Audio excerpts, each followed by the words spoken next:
안녕하세요. 김미라 상담사입니다.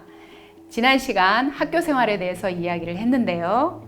대학교를 보내는 것이 좀 중요하다고 했고, 그것과 연결이 되는 오늘의 주제는 취업 이전에 독립에 대해서 다루어야 하는데, 이야기를 하기에 앞서 오늘의 제목, 가족은 떨어져 있을 때 가장 애틋하다.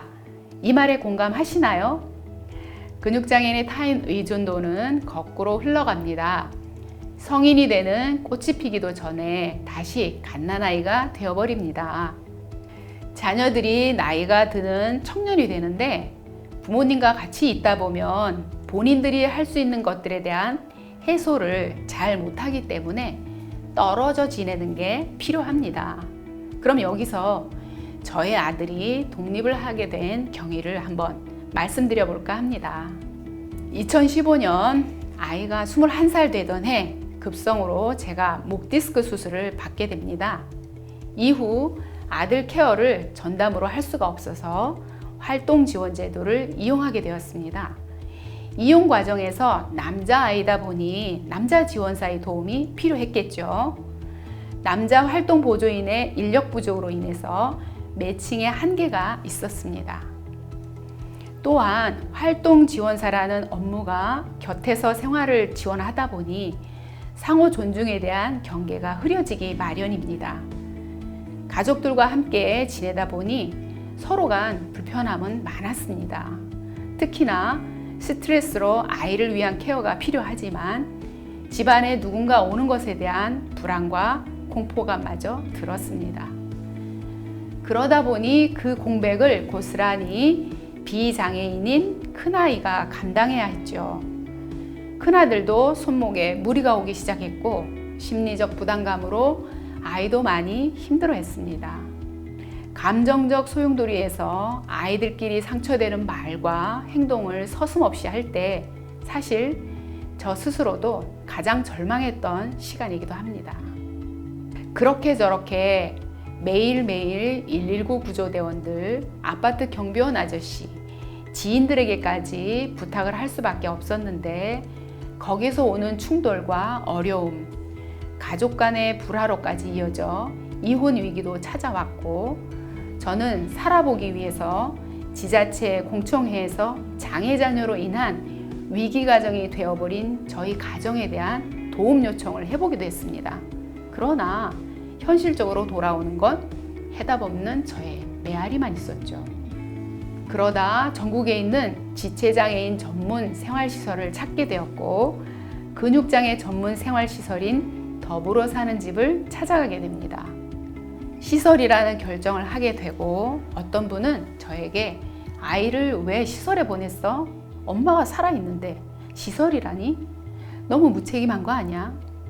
시설에 가면 밥도 제대로 안 준다던데 라고 이야기를 하는 분도 있었습니다. 그런 걱정과 염려에 대해서 충분히 그렇게 생각할 수 있다고 생각합니다. 우리 가족에겐 독립이 필요했고 독립을 하기 위한 준비를 위해 시설을 거쳐야만 가능했습니다. 엄마가 꼭 함께 살아야만이 아이를 키우는 것은 아니라고 생각합니다.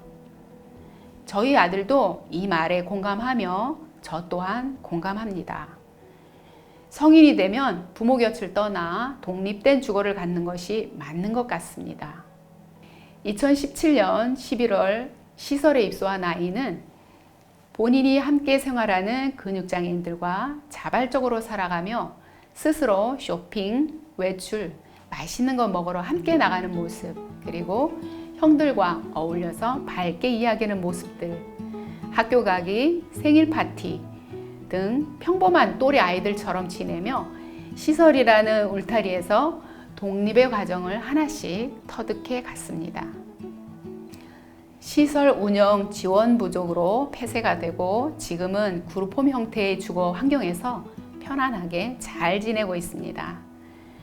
독립생활을 시작한 지 이제 3년 차가 되는 아들은 더 밝고 환한 표정으로 저를 맞아주고 있고 집에서 케어를 받을 때와는 다른 점이 있다면 자신의 요구에 즉각적으로 도움을 주는 활동 보조인이 있다는 것이 편하고 가족에게 부탁했던 지난날 감정적으로 도움을 주던 가족과는 다르게 부담 없이 당당하게 도와달라고 말할 수 있는 것이 좋다고 이야기합니다.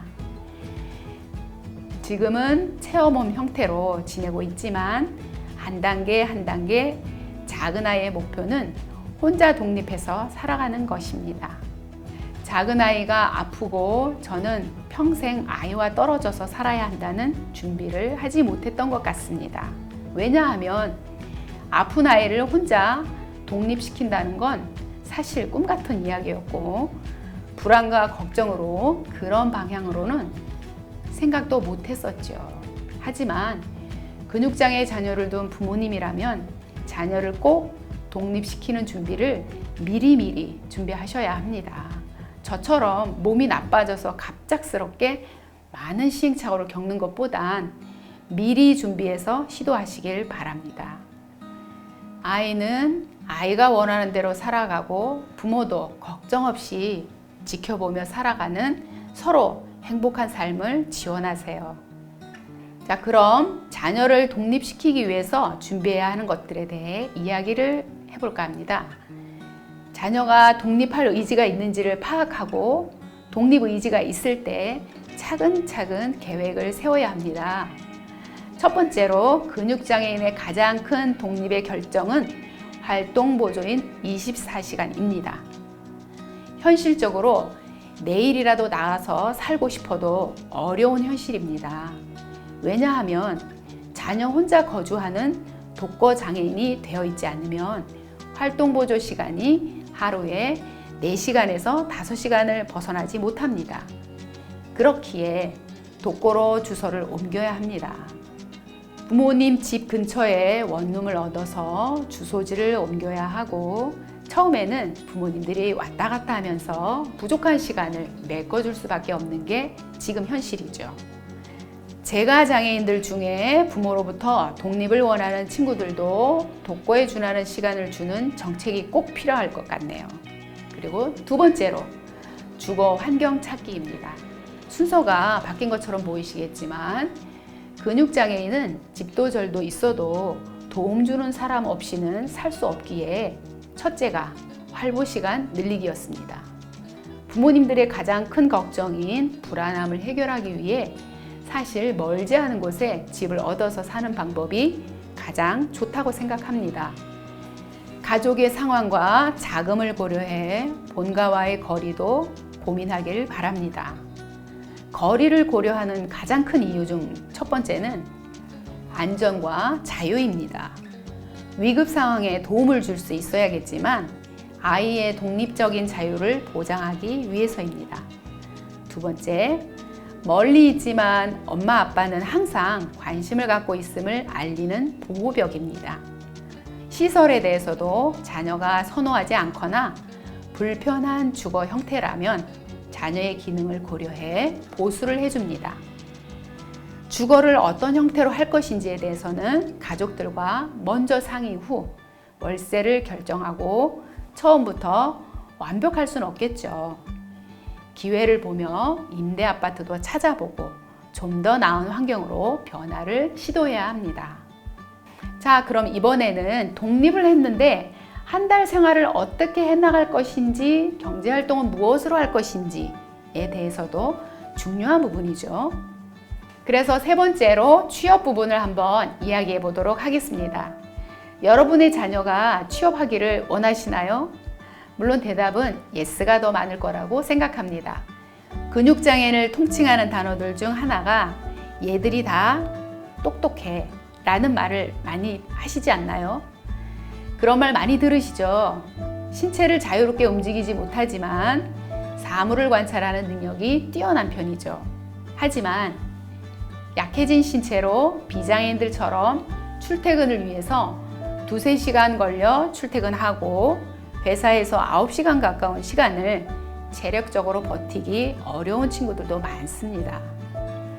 가능하면 회사에 직접 나가서 일하는 것도 좋죠. 최근에는 중증장애인들의 취업 형태를 다양한 방면으로 지원하고 있으니까 말이죠. 하지만 취업이라는 것이 꼭 회사를 다녀야 하나요? 그렇지 않습니다. 근육장애 청년들 중에는 재택으로 근무 형태를 많이 갖고 있으며 재택을 선호하는 이유는 출근 전 준비와 신변 처리, 그리고 이동 시간에 대한 제약 등이 있는데요. 상황이 따라주지 않아서 재택으로 하는 근무 형태도 나쁘지 않다고 봅니다. 국내에는 재택근무에 부정적이지만 미래의 근무 형태라고 볼 수 있지 않을까요? 저희 아들 같은 경우는 고3 졸업하기 전 직업능력개발원에서 실시하는 테스트에 응시해 보기도 했습니다. 신체 기능의 제약으로 검사만 받아보는 정도로 만족해야 됐죠. 이후 저와 함께 가정에서 할 수 있는 일을 찾아보다가 벼룩시장 지면에서 재택 부업이 눈에 띄었고 그것은 볼펜 조립이었습니다. 저와 3박 4일을 조립해 보았지만 결국 아들의 손가락 잔존 기능으로 할 수 있는 건 볼펜 심 3개 정도 넣는 것이었습니다.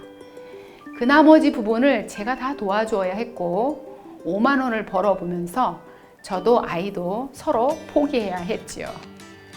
사이버 해킹 사이트 업무, 댓글 달기 검색 등등 사이버상 할 수 있는 일들이 많지만 오랜 시간 앉아 있는 것이 무리가 오기도 하고 손가락 잔존 기능이 업체에서 원하는 시간에는 한계가 있다 보니 잠깐의 경험 정도로만 했었던 것 같습니다. 용돈 벌기 정도로 끝났다고 봐야죠. 본인이 잘할 수 있는 분야를 잘 찾아서 보람을 느끼고 경제활동을 통해서 자존감도 올라가고 본인 스스로 돈을 벌어본 경험과 성취감이 삶의 질도 좌우한다고 볼 수 있습니다. 사회에도 기여하는 인재로 입지를 세울 수 있는 기회도 부여되리라 생각합니다. 자, 마지막으로 그럼 이제 연애를 한번 이야기해 볼까 합니다. 근육장애 청년들 중 연애를 잘하는 친구들을 보면 자신감 뿜뿜이죠. 무엇을 해도 잘해낼 것만 같은 그 자신감. 20대가 넘으면 이성에게 관심을 보여야 하는 나이임에도 불구하고 연애를 하지도 못하고 시도도 못하는 이유는 무엇일까요? 자신감 부족이라고 이야기를 합니다. 공감하시나요? 내가 누구를 좋아하는 게 민폐가 아닐까? 장애인이 누구를 좋아하면 잘못된 일이라고 프레임에 갇혀 있습니다. 그렇지 않습니다. 누군가를 좋아하는 건 아주 자연스러운 일이며 좋아하는 마음을 부담스럽지 않게 표현하는 것이 중요하겠죠? 그리고 좌절하지 않아야 됩니다. 사람을 좋아하고 상처받고 성장하는 모든 과정이 우리가 살아가는 이유이자 과정이기 때문입니다. 특히나 성에 대한 관심은 근육장애인 친구들에게 고민 중 하나라고 생각됩니다.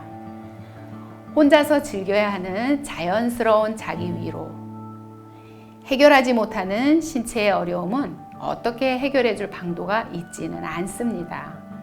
다만 부모가 어떻게 대했으면 좋겠다는 생각을 허심탄회하게 부모와 대화를 통해서 해결할 수 있으면 좋겠다는 생각입니다. 자, 오늘은 여기까지 독립을 위한 준비 과정들을 이야기해 보았고요.